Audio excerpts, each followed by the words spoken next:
Holidays-nale, adu namma GT Holidays da. GT Holidays, South India's #1 travel brand. You know you are special when you're with GT Holidays. குடியரசு துணைத் தலைவர் தேர்தலில் போட்டியிடும் தேசிய ஜனநாயக கூட்டணி வேட்பாளர் சிபி ராதாகிருஷ்ணன் பிரதமர் மோடி முன்னிலையில் இன்று தனது வேட்புமனுவை தாக்கல் செய்தார்.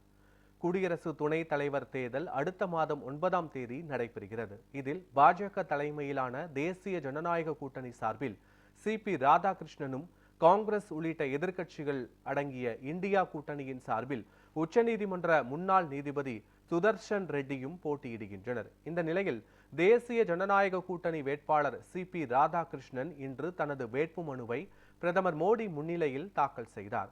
அப்போது பிரதமர், நாடாளுமன்ற குழு தலைவர்கள், மத்திய அமைச்சர்கள், எம்பிக்கள் என பலரும் கையொப்பமிட்ட வேட்புமனுவை தேர்தல் நடத்தும் அதிகாரியான மாநிலங்களவை செயலாளர் PC மோடியிடம் சிபி ராதாகிருஷ்ணன் வழங்கினார். வேட்புமனு தாக்கலின் போது மத்திய அமைச்சர்கள் அமித்ஷா, ராஜ்நாத் சிங், JB நட்டா மற்றும் கூட்டணி கட்சிகளின் தலைவர்கள் உள்ளிட்டோர் உடன் இருந்தனர். இந்தியா கூட்டணியின் வேட்பாளர் சுதர்ஷன் ரெட்டி நாளை வேட்புமனுவை தாக்கல் செய்ய உள்ளார். வேட்புமனு தாக்கலுக்கு நாளையே கடைசி நாளாகும்.